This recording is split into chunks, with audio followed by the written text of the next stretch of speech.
Hello and welcome to another episode of Secondhand Stories. This is a place where I tell you stories. What kind? Well, histories, mysteries, and unbelievable histories. Today's bunch of stories are all called urban legends. And urban legends are essentially stories which are modern day folk tales. These are stories that are passed from people to people. They're either scary, they're sometimes humorous, and usually they're some form of a cautionary tale.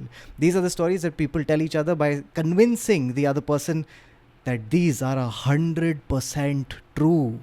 ये सच में हुआ. And this usually happens to a friend of a friend. That's the kind of story that we're talking about today. So these are urban legends, and here we go.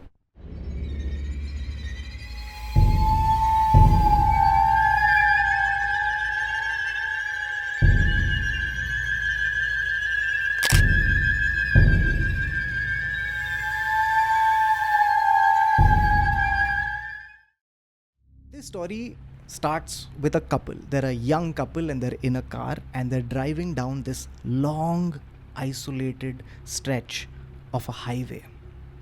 Now, as they're driving, suddenly the car starts slowing down and comes to a stop on the side of the highway.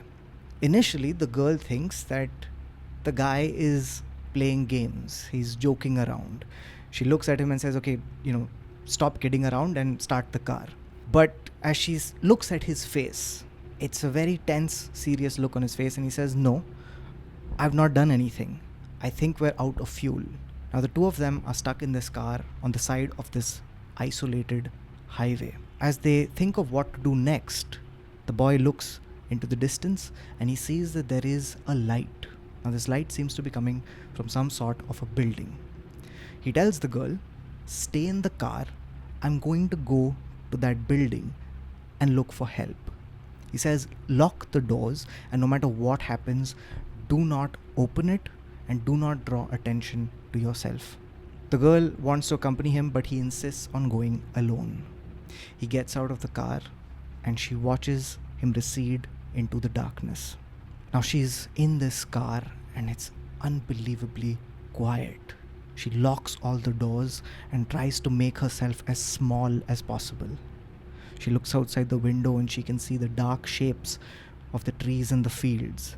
They look menacing in the darkness. All that can be heard is silence. As time passes by, every minute seems to stretch on and on, like almost to an hour. And after a while, suddenly, she hears something. It's a noise that's coming from the roof of the car. The noise is a steady, rhythmic thumping. Thump, thump, thump. The hairs on her body stand up. She doesn't know what's making this noise. She becomes smaller in her seat, but the noise persists. It comes periodically, rhythmically, inevitably. Thump, thump, thump. She's hoping and praying that the boy returns. She's hoping and praying that whatever is making this noise stops, but the noise keeps coming. Then, after what seems like another eternity, suddenly she sees lights in the rear view mirror. These lights are coming from a car, and they are the lights of the police. It's a police car that's coming from behind. Her heart suddenly leaps up. She's like, I'm going to be saved. The police car starts approaching the car she's in, slows down, goes a little bit ahead and stops. Then a cop comes out with a megaphone and he's issuing instructions to her. He says, ma'am, get out of the car and walk toward me. But do not turn around.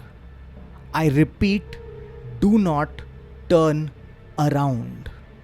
With her heart pounding, she gets out of the car and starts making her way to the cop. Now, she knows she's been told not to turn around, but the sound keeps coming and curiosity gets the better off her. So slowly, she turns behind to look, and what she sees chills her. She sees a man on the roof of the car banging the severed head of her boyfriend on the roof. That's the sound she was hearing. The man turned out to be a lunatic who had escaped from an asylum. The asylum was the same building that her boyfriend had seen. This is an urban legend called the dead boyfriend.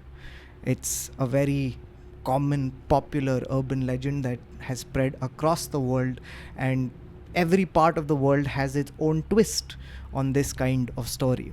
In fact, the place where I heard this story first was from Malaysia, where in Malaysia there's a highway called the Karak Highway, and they had a version of the story, but instead of a lunatic, they had some kind of demon spirit that was banging the boyfriend's head on the roof of the car. Unfortunately for the boyfriend, it's always his head that is being banged on the roof of this car.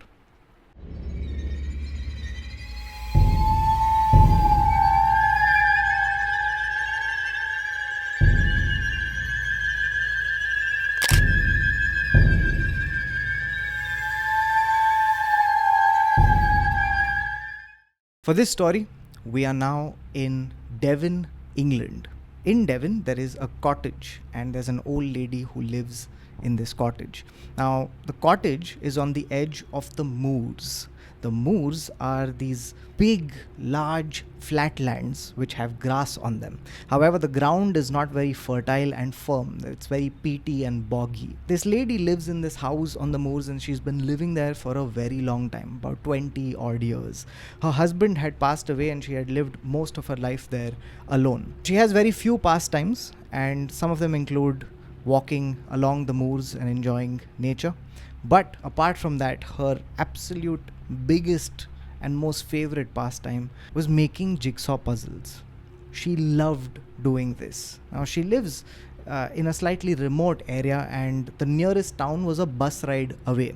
And every time she would take the bus and go into town, she would always make it a point to get a huge stack of jigsaw puzzles, which she would solve one every night. She would sit at her kitchen table beside the fire and put these puzzles together. It gave her joy and pleasure, and she did this every night before going to bed. One winter, it snowed very heavily, and because it snowed heavily, the road was blocked. The bus couldn't operate, and eventually, this lady runs out of jigsaw puzzles. She tries to stretch out the ones she has as much as possible, but eventually that night comes when she puts the last piece of the last puzzle. And when she's done with it, she sighs, and she knows that she's out of her supply. She gets up from the kitchen table and starts climbing the stairs to go to bed. As she's climbing these stairs, suddenly she hears a sound from behind her. It's a thud. She turns around. She sees that the sound was coming from the door, and she sees what's happened is that someone has dropped a package through the letterbox of her door. It's a parcel that's covered in a brown paper. She walks down the stairs, picks up this parcel, shakes it. It's got loose pieces in it. She doesn't know what it is. She opens the door to see who's left this. And whichever way she looks, there is only darkness. Whoever has dropped this parcel is gone. She shuts the door and opens this brown paper, and she sees that there's a box. Inside the box, she finds there's a puzzle. There are several puzzle pieces. But what's curious about this is that she doesn't have a reference image for this puzzle. Now she's extremely creeped out. She doesn't know who has dropped this box into her house. She doesn't know why they've done it. She wasn't expecting anybody, and she certainly wasn't expecting a puzzle. But now that it's here, her curiosity gets the better of her. She takes the puzzle to the kitchen table and lays out the pieces and starts putting it together. As the picture starts forming on the puzzle, she can't believe it. A shiver runs down her spine because she sees that the picture that's forming is of the inside of her house. She can see her mantelpiece. She can see the picture of her dead husband. She can see the crockery in the kitchen. But she can't believe what she's looking at. She feels like she's half dreaming, half awake, and she keeps putting these pieces.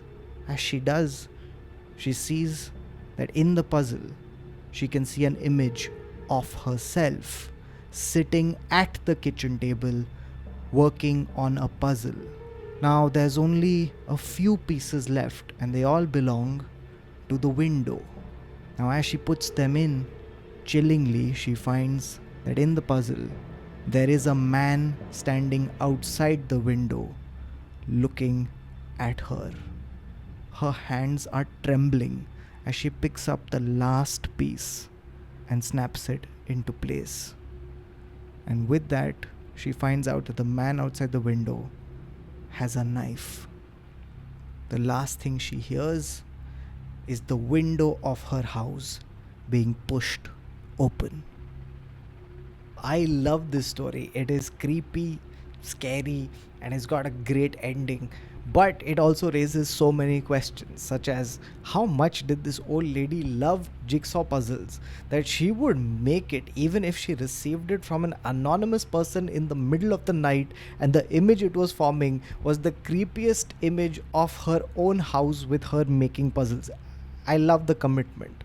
I also like the commitment from the killer, who makes elaborate jigsaw puzzles of his victims before doing them in. 10 on 10 on both counts.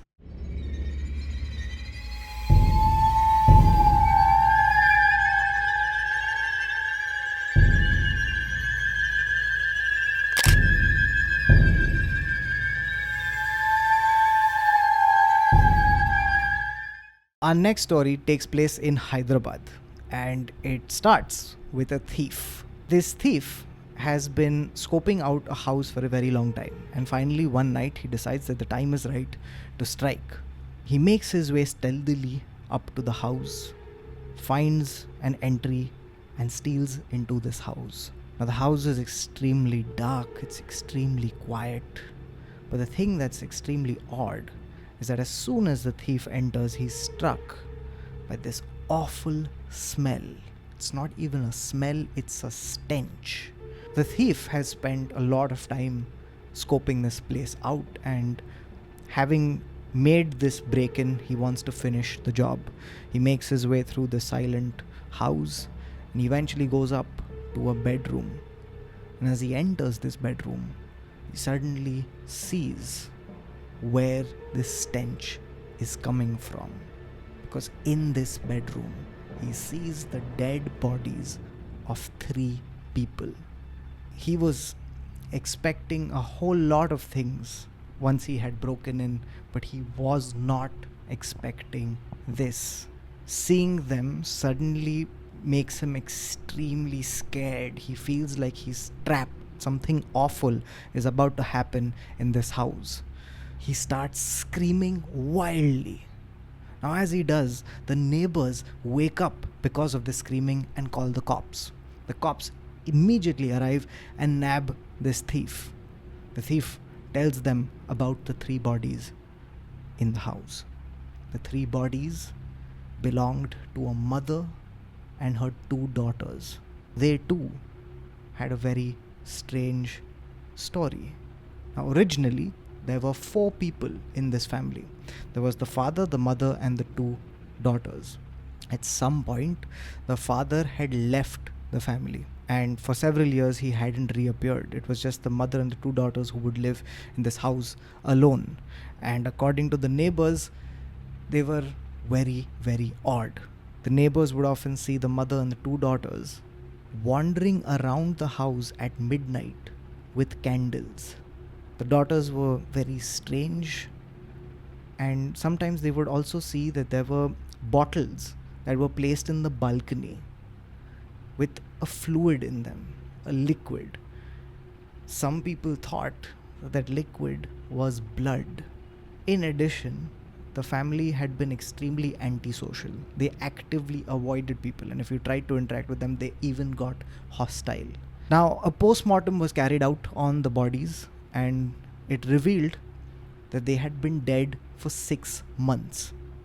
Now, this was news to the neighbors because they had seen this family over the last 6 months. This story is supposedly a real story from Hyderabad. Now, the reason I don't want to tell you where it's from specifically is because it's become a nuisance in Hyderabad. If you're from Hyderabad, you probably know the place that I'm talking about. Do not put it in the comments, because the neighbors of this place are actually extremely upset with the fact that a lot of young folks land up at this house to prove how brave they are. The cops have been called multiple times, and they say things like, these are actually just rumors that are being spread on YouTube channels. So avoid going to this place if you're from Hyderabad.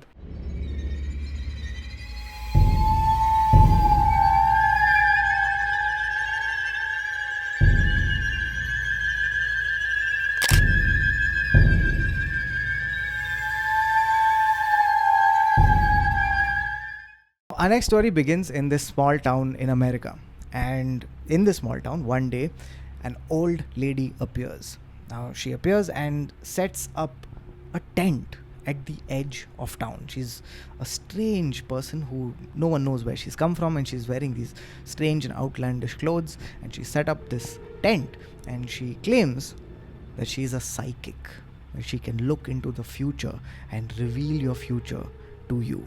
A lot of the townsfolk, they rubbish her claims and they think she's up to no good. But there are 5 girls, 5 friends, who think it'll be pretty fun as an experience to go and have their futures told to them. They do not believe in it, but they do think it would still make for an interesting experience. So the 5 girls land up at this tent at the edge of town, and one by one they go inside. Now, when the first girl goes in and she comes back out, all the other girls are extremely curious. They ask her, what happened? What was it like? And this girl tells them that the old lady was eerily accurate. She knew things about her family that she shouldn't really know. Nobody should know outside the family. She had even told her a bit about her future. The girls go in one by one, and each of them comes out, and each of them says the same thing. They say that this old lady is extremely prescient. Like, she knows things about them that there's no way that she would know. And the old lady always tells them something that they would like to know about the future. They find out about their love lives, about their careers, their jobs, things that they want to find out. Finally, it's the turn of the last girl. She enters the tent. As she enters the tent, she sees that it's very dimly lit. There's this musty smell in the air. And she sees that this old lady is seated at a table. On the table, there are several cards that are laying face down. The old lady looks up, sees her, and gestures for her to sit opposite her. The girl takes a seat, and then the old lady gestures for her to pick up a card. The girl chooses a card, and the lady flips it. As she looks at the card, suddenly a look of worry passes over the old lady's face. She looks at the card and then looks back at the girl, and she asks her a question. She says, "Have you lost a loved one recently?" The girl shakes her head. She says, "No, I haven't." The old lady then says, "Do you mind if I look at your palm?" The girl extends her hand, and the lady holds her palm in a vice-like grip. She's studying her hand, and then she takes a finger and runs it along the lines on her palm. The girl can feel the sharp edge of the nail digging into her skin. And then the lady says, "Oh, I can see your future now, my dear. It's all too clear." She lets go of her hand, and then she reaches under her table and pulls out an envelope. And she says, "Here. Now you can choose to read it here, or you can read it at home." Now, the girl is extremely weirded out by this whole experience, and she snatches at the envelope and she decides that she's not going to open it. She just wants to get home. She gets out of the tent. Her friends eagerly are waiting and they ask her, "What happened? What did she tell you?" The girl downplays it. She says, "It was nice. She did know some things, but uh, I'm not very convinced. I do not believe." She doesn't tell her friends about the envelope. The friends start going home. The girl now gets into her car and tosses the envelope into the passenger side. She puts her seatbelt on and starts driving. Now, as she is about to merge onto the main road, her thoughts are still in that tent. Her thoughts are still wrapped up in the contents of that envelope. She's wondering what's in it.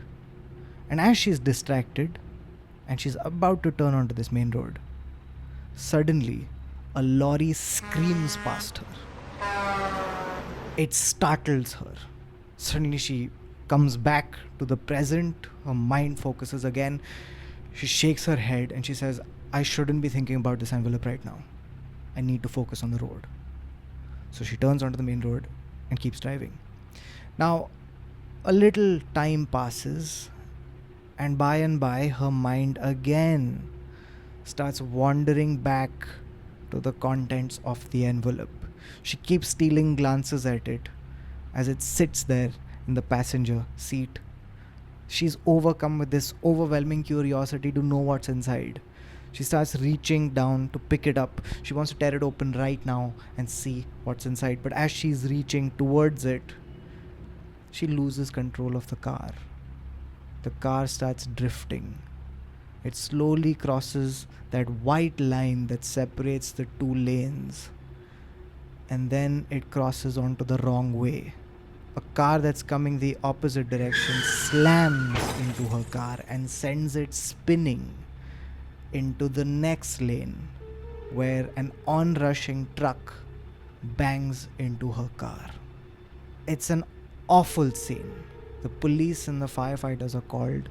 It's such a bad accident that they have to cut the car open to get her out. But what they get out is not a person. She's been smashed to a pulp. She died on impact. Inside the car, the rescuers find a blood-stained envelope. They pick it up and they hand it to the family. The family choose to open it. Inside this envelope, they find a card. And on that card is written, "You have no future."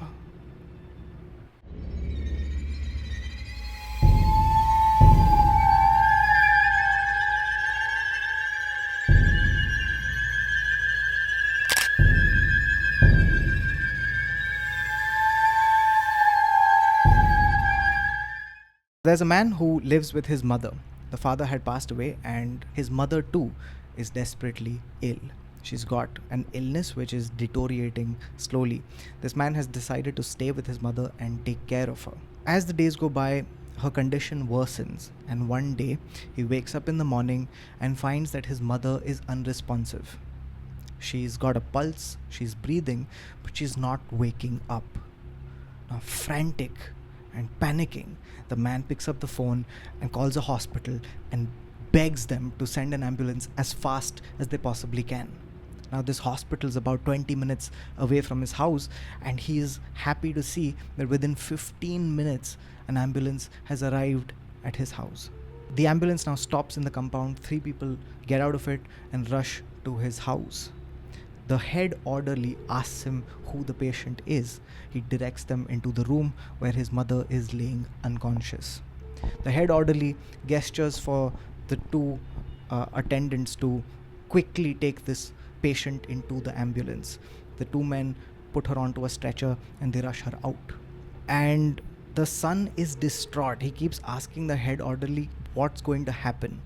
Eventually, the orderly calms him down, puts his hand on his shoulder and tells him, "Ab chinta mat kariye, sab theek ho jayega." He rushes down with these orderlies and he watches as they put his mother into the ambulance. He's about to get in himself when the head orderly tells him, sir जगह नहीं है, आप गाड़ी निकालिए और हमें follow करिए, आपको हॉस्पिटल का एड्रेस पता है? द मैन सेज हाँ. So he says, आप जल्दी जाइए. They shut the door of the ambulance and the ambulance heads out. Now the man rushes back up to his house, takes his car keys, comes back down, gets in his car and rushes the car out of the building. Now as he's exiting the gates, he sees an ambulance enter. He stops the ambulance and asks them where they're going. The ambulance gives him his address. He cross questions them and finds out that this ambulance, the second one, is from the hospital. And suddenly everything starts making sense. The fact that the first ambulance was a little too small, that when they had opened the doors and put his mother inside, he hadn't seen a single piece of medical equipment. It turned out that there were a gang of organ harvesters who had tapped the phones of different hospitals and would land up at the houses of patients before the actual ambulance from the hospital, turning these patients into victims.